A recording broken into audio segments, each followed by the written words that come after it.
नमस्कार मित्रों, आप सभी को राम राम।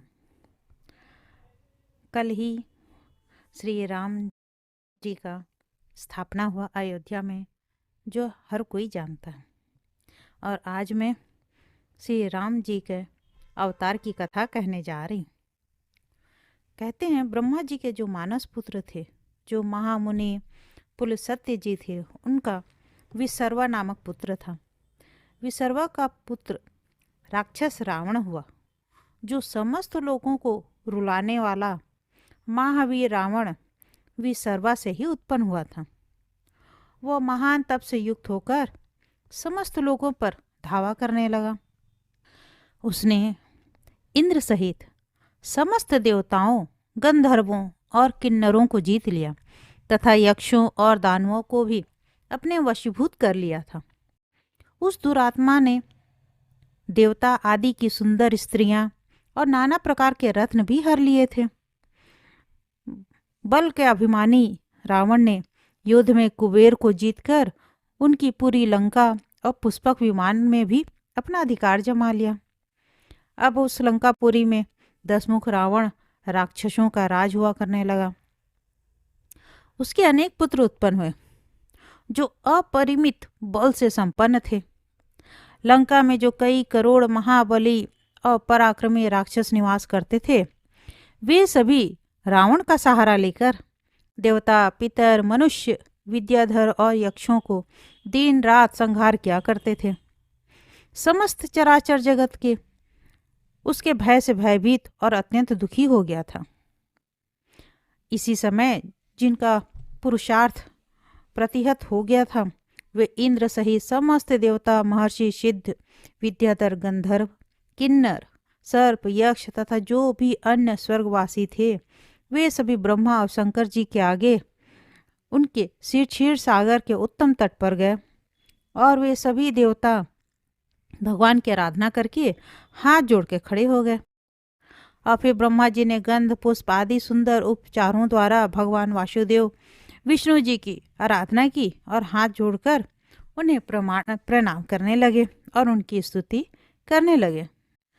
ब्रह्मा जी के द्वारा इस प्रकार स्तुति किए जाने पर श्री भगवान विष्णु अपने प्रत्यक्ष रूप दिखाकर उन्हें दर्शन दिए और उनसे कहने लगे कि ऐसा कौन सा कार्य आप पड़ा है जो आप सभी यहाँ पर एक साथ आए हैं।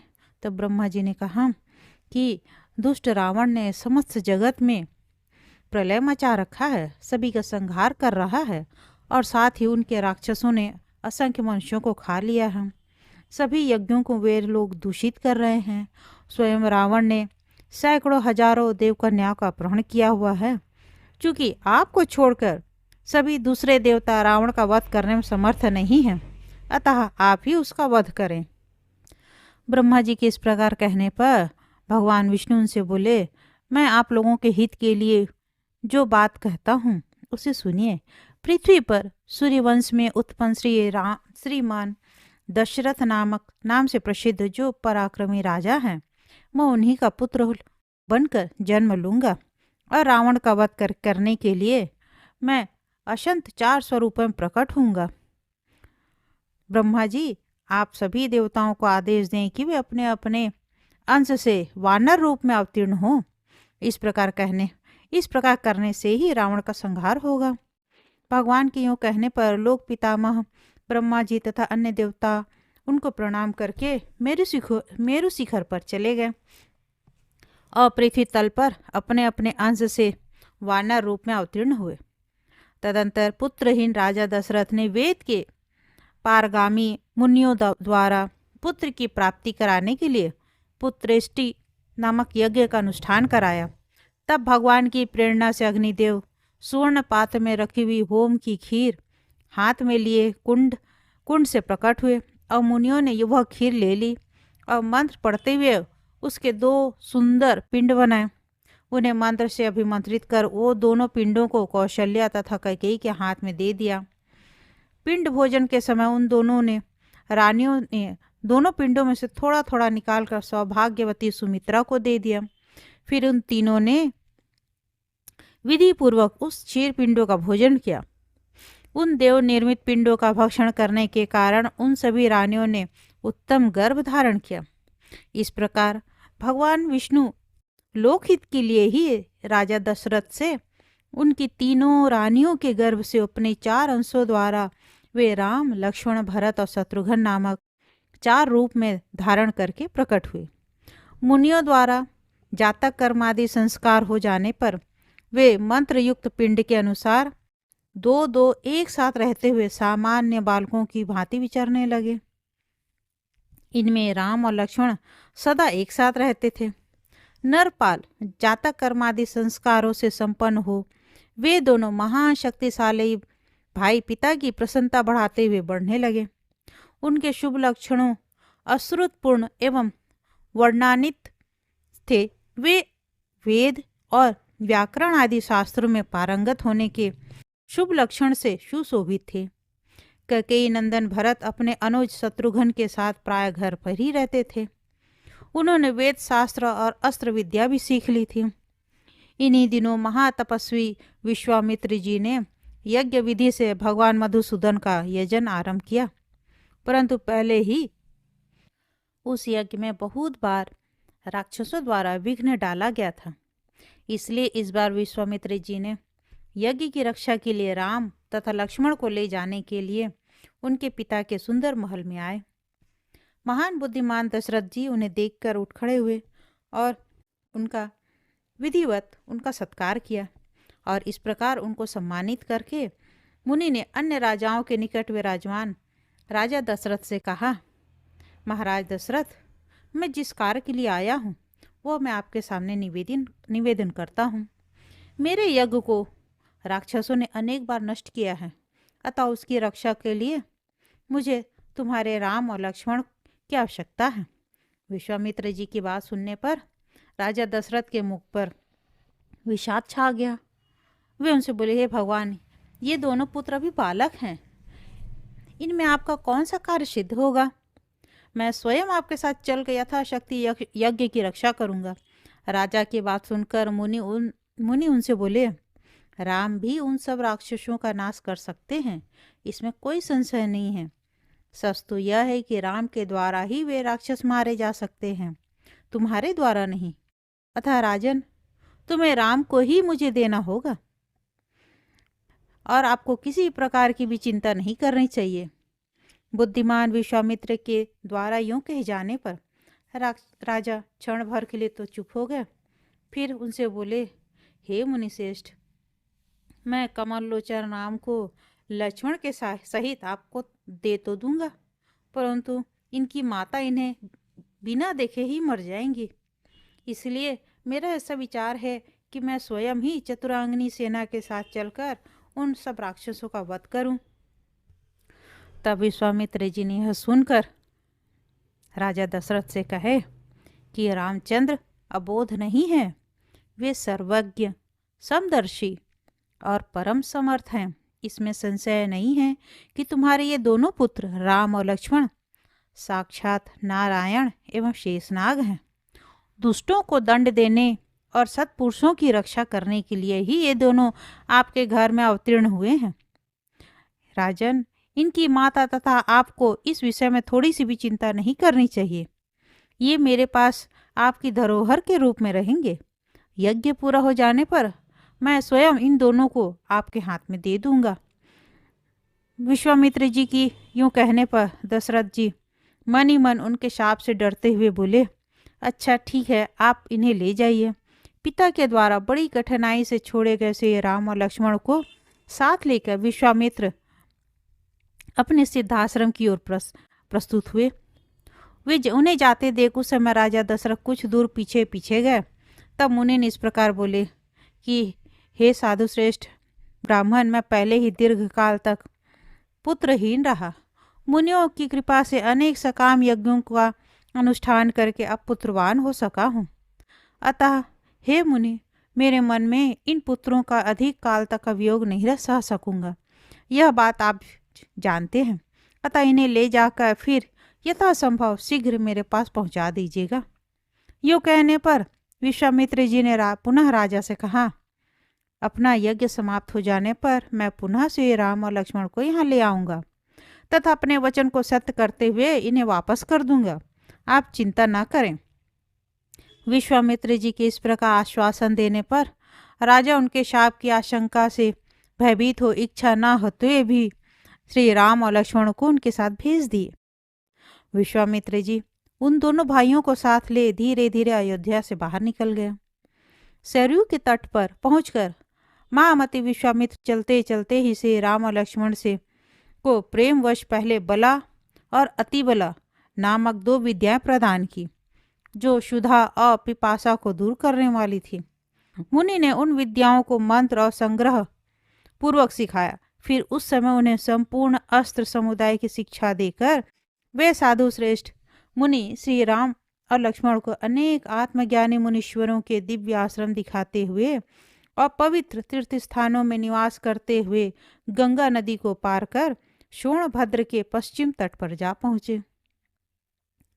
मार्ग में मुनियों ने धर्मात्मा और सिद्धों का दर्शन करते हुए तथा ऋषियों से वर प्राप्त कर राजकुमार श्री राम और लक्ष्मण विश्वामित्र जी के द्वारा उस ताड़का वन में ले जाए गए, जो यमराज के दूसरे मुख के समान भयंकर था।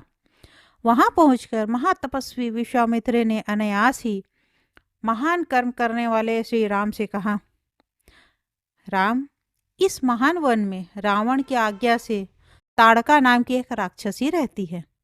उसने बहुत से मनुष्यों, मुनिपुत्रों और मृगों को मारकर अपना आहार बना लिया है, अतः उसका तुम वध करो।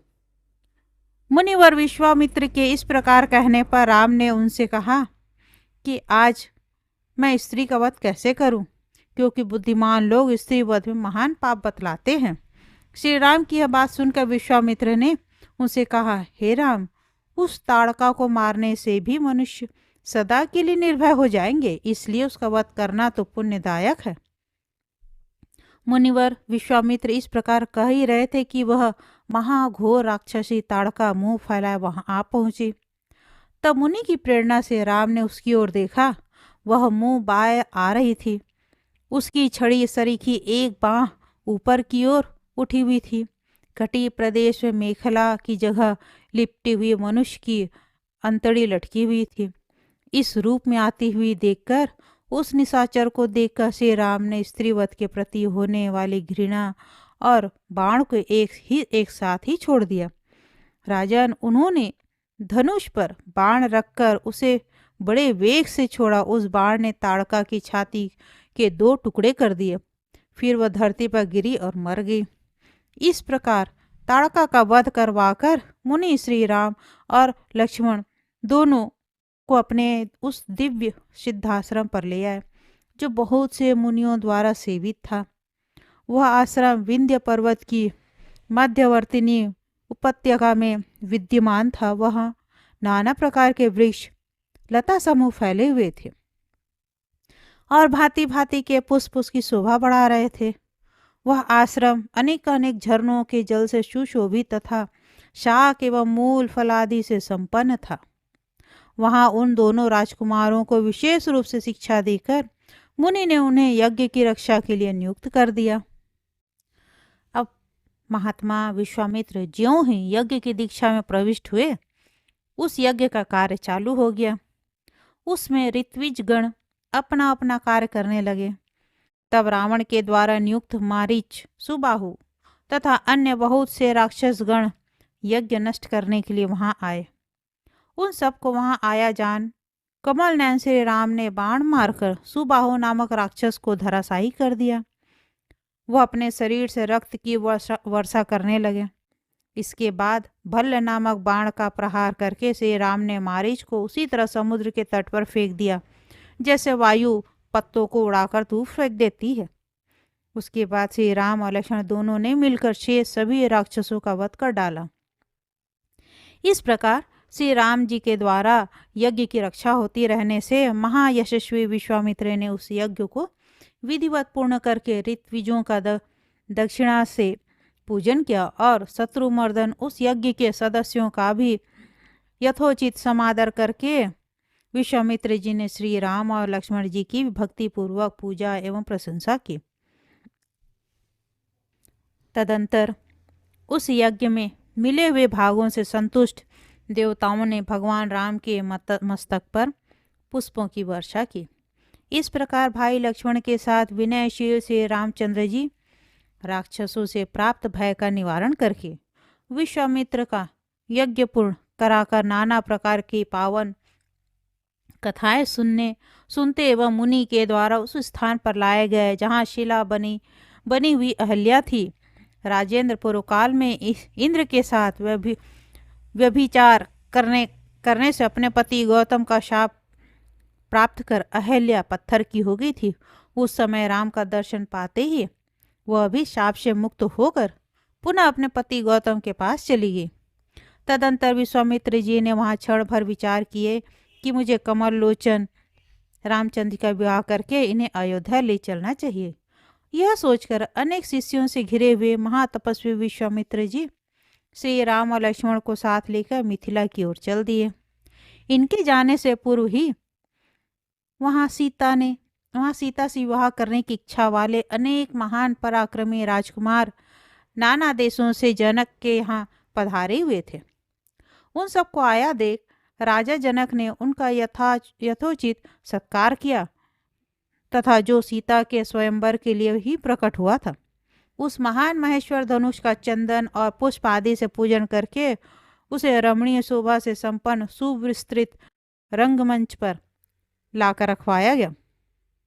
तब राजा जनक ने वहां पधारे हुए उन समस्त राजाओं के प्रति उच्च स्वर से कहा, हे राजकुमारों, जिसके खींचने से यह धनुष टूट जाएगा यह सर्वांग सुंदरी सीता उसी की धन पत्नी हो सकती है।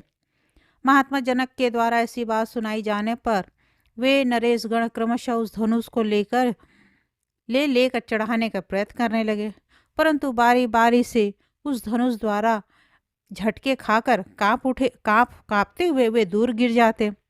इससे उन सभी भूपालों को वहां बड़ी लज्जा हुई।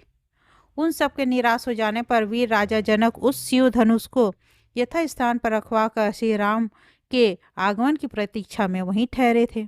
इतने में विश्वामित्र जी मिथिला नरेश के राजभवन में आ पहुंचे। जनक ने श्री राम लक्ष्मण तथा शिष्यों से युक्त विश्वामित्र जी को अपने भवन में आया देख उस समय उनकी विधिवत पूजा की। फिर ब्राह्मण का अनुसरण करने वाले तथा लावण्य आदि गुणों से लक्षित रघुवंशनाथ बुद्धिमान श्री राम एवं शील सदाचारी गुणों से युक्त महामती लक्ष्मण का भी यथा योग्य पूजन करके जनक जी मन ही मन बहुत प्रसन्न हुए। तत्पश्चात सोने के सिंहासन पर सुखपूर्वक बैठकर छोटे बड़े शिष्यों से घिरे हुए मुनिवर विश्वामित्र से वे बोले, हे भगवान, अब मुझे क्या करना चाहिए। राजा जनक की यह बात सुनकर मुनि उनसे कहे, ये राजा राम साक्षात भगवान विष्णु हैं। तीनों लोगों की रक्षा के लिए ये दशरथ के पुत्र के रूप में प्रकट हुए। अतः देव कन्या के साथ सुशोभित होने वाली सीता का ब्याह तुम इन्हीं के साथ कर दो। परंतु राजेंद्र, तुमने सीता के विवाह में धनुष तोड़ने की शर्त रखी है। अब उस शिव धनुष को लाकर यहाँ उनकी अर्चना करो। तब बहुत अच्छा कहकर राजा ने अनेक भूपालों का मान भंग करने वाले उस अद्भुत शिव धनुष को पूर्ववत वहां रखवाया गया। फिर कमल लोचन दशरथ नंदन राम विश्वामित्र जी की आज्ञा देने पर राजाओं के बीच से उठे और ब्राह्मणों तथा देवताओं को प्रणाम करके उन्होंने वह धनुष उठा लिया। फिर उस महान बाहु ने धनुष की डोरी चढ़ाकर उनकी टंकार की और राम के द्वारा बलपूर्वक खींचे जाने पर वह महान धनुष सहसा टूट गया। तब सीता जी ने सुंदर माला लेकर आए और वह संपूर्ण क्षत्रियों के निकट भगवान राम के गले में माला डालकर उन्होंने उनका विधि पूर्वक पति के रूप में वर्ण किया। इससे वहां आए हुए सभी महाबली क्षत्रिय कुपित हो गए और श्री रामचंद्र जी पर सब ओर से आक्रमण एवं गर्जना करते हुए उन पर बाण बरसाने लगे। उन्हें यूं करता देखकर श्री राम ने भी वेग पूर्वक हाथ में धनुष लेकर प्रत्यंचा की टंकार से उन सभी नरेशों को कंपित कर डाला और अपने अस्त्रों से उन सब के बाण तथा रथ काट डाले। इतना ही नहीं, श्री राम ने लीला पूर्वक ही उनके धनुष और तथा पताकाएं भी काट डाली। तदंतर मिथिला नरेश ने भी अपनी सारी सेना तैयार करके उस संग्राम में जमाता श्री राम जी की रक्षा करते हुए उनके पृष्ठपोषक हो गए। इधर महावीर लक्ष्मण ने भी युद्ध में उन राजाओं को मार भगाया तथा उनके हाथी घोड़े बहुत से रथ अपने अधिकार में कर लिए। अपने वाहन छोड़कर भागे जाते हुए उन राजाओं को मार डालने के लिए लक्ष्मण ने उनके पीछे दौड़े। तब उन मिथिला नरेश, जनक और विश्वामित्र ने मना कर दिया। राजाओं की सेना पर विजय पाए हुए महावीर श्री राम को लक्ष्मण सहित साथ ले राजा जनक ने अपने सुंदर भवन में प्रवेश किया। उसी समय उन्होंने राजा दशरथ के पास एक दूत भेजा। दूत के मुख से सारी बातें सुन के राजा को सब वृत्तांत ज्ञात हुआ। तब से राजा दशरथ अपनी रानियों और पुत्रों को साथ लेकर हाथी, घोड़े, रथ आदि वाहनों से संपन्न होकर सेना के साथ तुरंत मिथिला की ओर पधारे। जनक ने भी राजा दशरथ की भली भांति सत्कार किया और विधि पूर्वक जिनके पाणी ग्रहण के शर्त पूरी की जा चुकी थी उस अपनी कन्या सीता को राम के हाथ में दे दिया। तत्पश्चात अपनी अन्य तीनों कन्याओं को भी, जो परम सुंदरी और आभूषणों से अलंकृत थी, लक्ष्मण आदि तीनों भाइयों के साथ विधि पूर्वक विवाह कर दिया। इस प्रकार विवाह कर ले जाने के पश्चात कमल लोचन श्री राम अपने भ्राताओं, माताओं और बलवान पिता के साथ कुछ दिनों तक नाना प्रकार के भोजन से सकृत होकर मिथिलापुर में ही रहे। फिर महाराज दशरथ ने अपने पुत्रों के साथ अयोध्या जाने के लिए उत्कंठित देख राजा जनक ने सीता के लिए बहुत सा धन और दिव्य रत्न देकर श्री राम के लिए अत्यंत सुंदर वस्त्र, क्रिया कुशल हाथी, घोड़े, दास आदि दिए और दासी के रूप में बहुत सी सुंदर स्त्रियां भी अर्पित की। उस बलवान भूपाल ने बहुत से रत्नमय आभूषणों द्वारा विभूषित सुंदर साध्वी पुत्री सीता को रथ पर चढ़ाकर वेद ध्वनि तथा अन्य मांगलिक शब्दों के साथ विदा किया। अपनी दिव्य कन्या सीता को विदा कर राजा जनक, दशरथ जी तथा विश्वामित्र जी को प्रणाम करके लौट आए।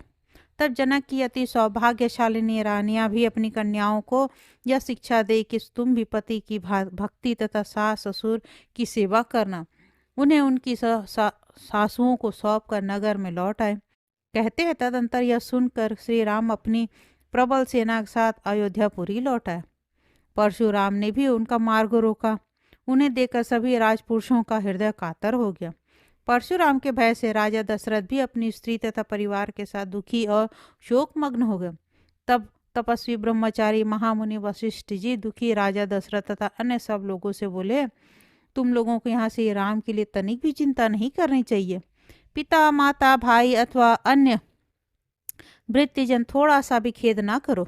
ये श्री रामचंद्र जी साक्षात भगवान विष्णु हैं, जो समस्त जगत की रक्षा के लिए इन्होंने तुम्हारे घर में अवतार लिया है। जिनके नाम मात्र का कीर्तन करने से ही संसार रूपी भय निवृत्त हो जाता है, वे परमेश्वर ही जहाँ साक्षात मूर्तिमान होकर विराजमान हैं, वहाँ भय आदि की चर्चा कैसे की जा सकती है। अतः श्री रामचंद्र जी कथा मात्र भी कीर्तन होते हैं, वहाँ मनुष्यों के लिए संक्रमण, बीमारी तथा अकाल मृत्यु का भी भय नहीं होता है। इस प्रकार वशिष्ठ जी कह ही रहे थे कि भृगुवंशी परशुराम जी ने सामने खड़े हुए श्री रामचंद्र जी से कहा, राम, तुम अपना यह राम नाम त्याग दो अथवा मेरे साथ युद्ध करो। उनके यो कहने पर रघुकुल नंदन श्री राम ने मार्ग में खड़े हुए उन परशुराम जी से कहा, राम नाम कैसे छोड़ सकता हूँ? तुम्हारे साथ युद्ध ही करूँगा, संभल जाओ।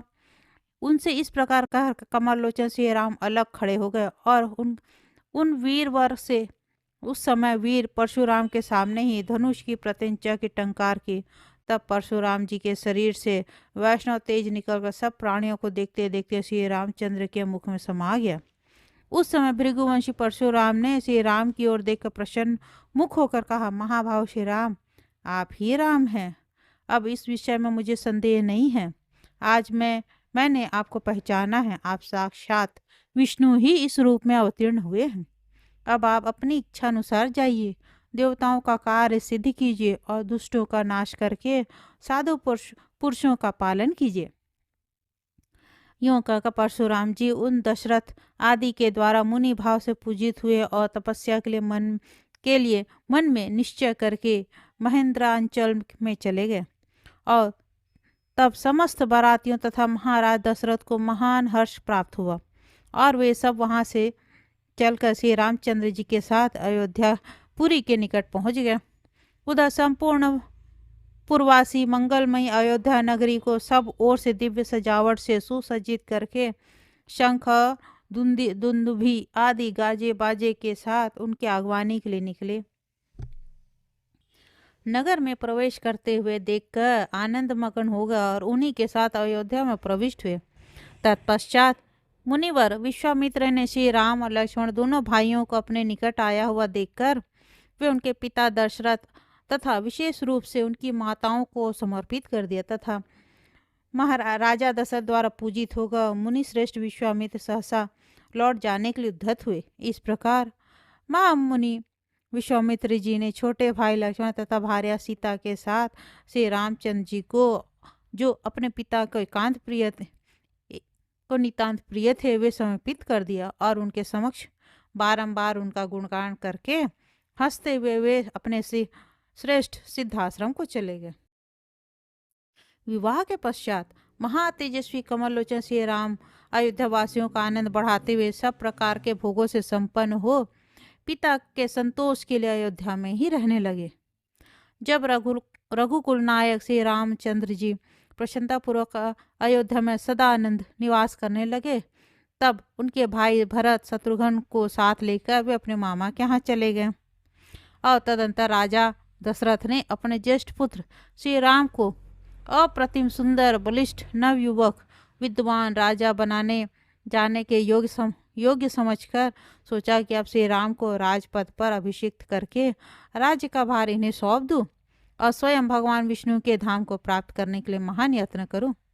यह सोचकर राजा इस कार्य में तत्पर हो समस्त दिशाओं में रहने वाले बुद्धिमान भृत्यों, अधीनस्थ राजाओं तथा मंत्रियों को तुरंत आज्ञा दी और श्री रामचंद्र जी के राज्याभिषेक के लिए जो जो सामान मुनियों ने बताए थे वे सब एकत्रित करके शीघ्र ही आने के लिए कहा।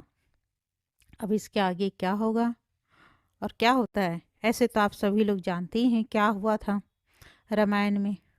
फिर भी मैं अगले अंक में इसके आगे का वृत्तांत को आप लोगों के सामने प्रस्तुत करूंगी। आशा है आप लोगों को मेरा यह अध्याय अच्छा लगा होगा, पसंद आया होगा। अब अगले अंक में फिर इसके आगे का वृत्तांत बताऊंगी। तब तक के लिए जय श्री राम, जय हिंद, जय भारत। धन्यवाद।